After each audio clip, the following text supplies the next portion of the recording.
देखिए, एक वस्तु को 96 रुपये में बेचा गया है।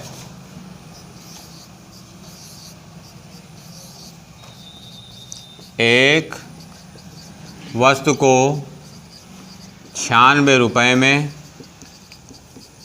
बेचा गया है, ठीक है। दिया है उसके बाद कि इस पर प्राप्त लाभ का प्रतिशत संख्या में उसके लागत मूल्य के बराबर है।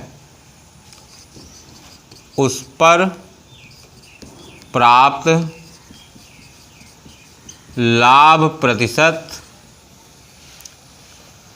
संख्या में लागत मूल्य के बराबर है। तो आपसे यही पूछेगा कि लागत मूल्य क्या है। लागत मूल्य क्या है, इस प्रकार के प्रश्नों में यही पूछेगा लागत मूल्य क्या है। या मान लीजिए आपसे, देखो लागत मूल्य जब आ जाएगा तो परसेंट भी उतना ही आएगा ना। दिया है कि लागत मूल्य परसेंट जो है, लाभ प्रतिशत जो है लागत मूल्य के बराबर है, तो जितना लागत मूल्य आएगा वही उसका प्रॉफिट परसेंट भी होगा। ऑप्शन दिए हैं 70, 60, 90, 100। 70 रुपये, 60 रुपये, 90 रुपये, 100 रुपये। प्रश्न को अच्छे समझ लीजिए। प्रश्न दिया है कि एक वस्तु को 96 रुपये में बेचने पर उस पर जो प्रॉफिट परसेंट है, लाभ प्रतिशत है, उसके लागत मूल्य के बराबर है। अगर जैसे लागत मूल्य 10 रुपया है तो परसेंट कितना है, 10%। लागत मूल्य 20 रुपये है तो परसेंट कितना है, 20%। लागत मूल्य 40 रुपये है तो परसेंट कितना है, 40%। जितना लागत मूल्य है उतना ही परसेंट उसका प्रॉफिट परसेंट है। तो पहला तरीका तो जैसे आप उतना नहीं जानते हो, तो जो बेसिक तरीका है कि लागत मूल्य अगर x है तो इसी पर ही, लागत मूल्य पर ही x% का उसको लाभ हुआ है। भाई क्रय मूल्य प्लस क्रय मूल्य का प्रॉफिट परसेंट, तो बताया है प्रश्न में ना कि आपको जितना लागत मूल्य है उतना ही प्रॉफिट परसेंट भी है, लाभ प्रतिशत भी है। तो क्रय मूल्य या लागत मूल्य प्लस लागत मूल्य का उतना ही परसेंट बराबर आपका विक्रय मूल्य है 96, ठीक है। हल करेंगे जब इसको तो ये होगा 100x, ये होगा x², वहाँ जाएगा तो 96 100 या x² प्लस 100x माइनस 96 100 बराबर 0। जब इसको आप हल करेंगे तब जाके x का मान आएगा लागत मूल्य। इस प्रकार के प्रश्नों को आप ऑप्शन से कर दिया करिए, जल्दी होगा तुरंत। ऑप्शन ए भी जान लिया करिए कि लागत मूल्य उतना ही होगा जितना जिसके लास्ट में 0 रहेगा।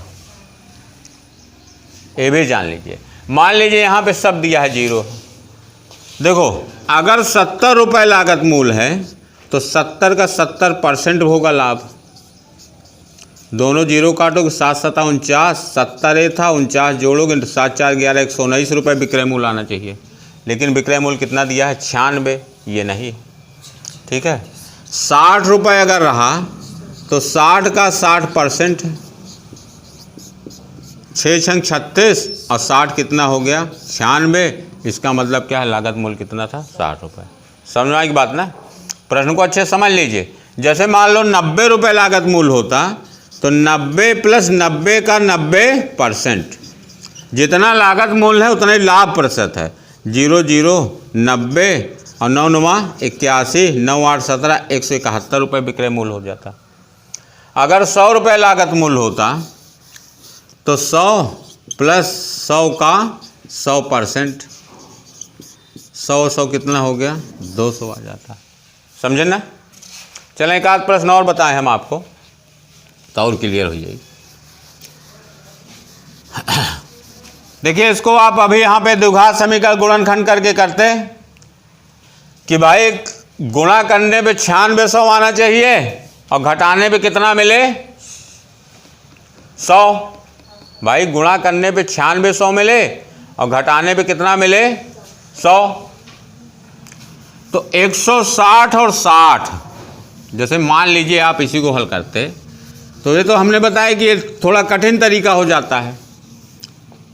भाई 10th क्लास में द्विघात समीकरण में आप पढ़ते हैं ना, ठीक।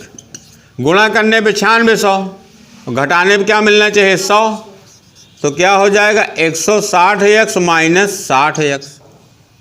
16 छक्का 96, 160 में 60 घटाओगे 100 होगा, माइनस 9600।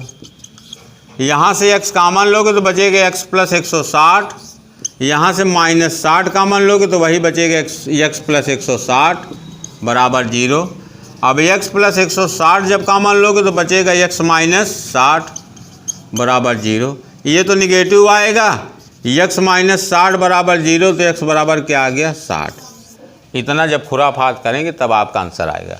तो जो आपको तरीका बताए हैं कि ऑप्शन से कर दिया करिए, जल्दी आ जाएगा। आपको वहाँ आंसर ही तो बताना है। ओरल आएगा, ओरल।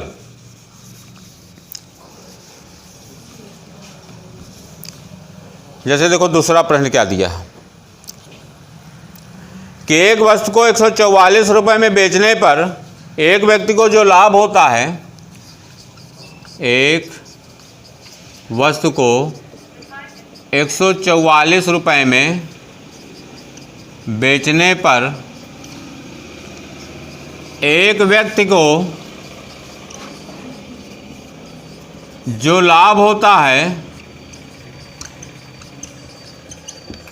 एक व्यक्ति को जो लाभ होता है वह प्रतिशत लाभ उसके लागत मूल्य के बराबर है, वह प्रतिशत लाभ उसके लागत मूल्य के बराबर है, वह प्रतिशत लाभ लागत मूल्य के बराबर है। तो वही फिर यहाँ पे पूछेगा कि वस्तु का लागत मूल्य क्या है, लागत मूल्य कितना है। विकल्प आपको दिए गए हैं 90, 80, 75, 60। 90 रुपये, 80 रुपये, 75 रुपये, 60 रुपये। पहले तो हमने बताया था कि जिसके आखिरी में 0 नहीं होगा वो ऑप्शन गलत। गलत का मतलब ये है भैया कि 75 प्लस 75 का 75% निकालोगे तो दशमलव में आएगा, और आपको पूर्णांक में दिया है ये विक्रय मूल्य, ठीक ना। इसलिए बताते हैं कि इनको जिसके लास्ट में 0 रहेगा तो वही अब बटे में 100 दोनों 0 कटा करेंगे तो आपका विक्रय मूल्य पूर्णांक में आएगा। 80 है और 80 गुणे 8 अठाई 64, 80 और 64 144 होगा। यही बता रहे हैं ना, जब प्रैक्टिस में आ जाओगे तो सब प्रश्न ओरल आया करेंगे।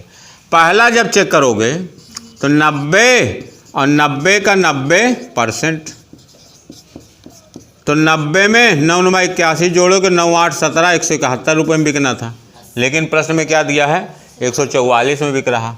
80 को जब चेक करोगे तो आपका आंसर आ जाएगा, 80 है और 80 का 80% है, दोनों 0 काट दो। 80, 8 अठाई 64, 8 से 14, 144 रुपये विक्रय मूल्य हुआ।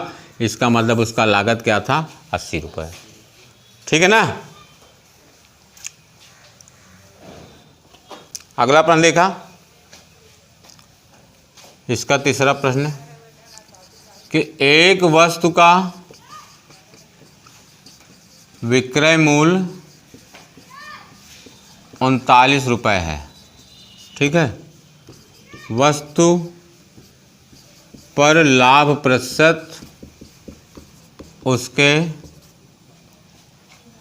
लागत मूल्य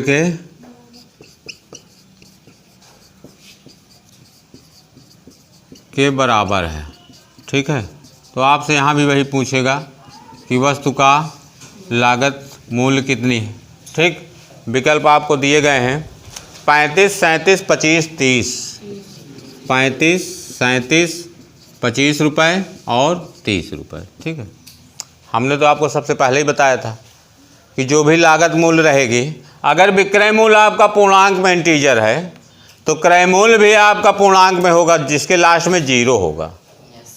नहीं तो जब किसी संख्या को उतने % निकालोगे, अगर 0 नहीं रहेगा तो जो बटे में 100 है ऊपर 0 नहीं कटेगा ना। तो केवल आपके एक ही विकल्प में 0 है, 30 है और 30 का 30%, दोनों 0 काट दो। 30 और 3 त्रिक का 9, 30 9 कितना हो जाएगा 39। तो इसका लागत मूल्य क्या है 30 रुपये, ठीक है।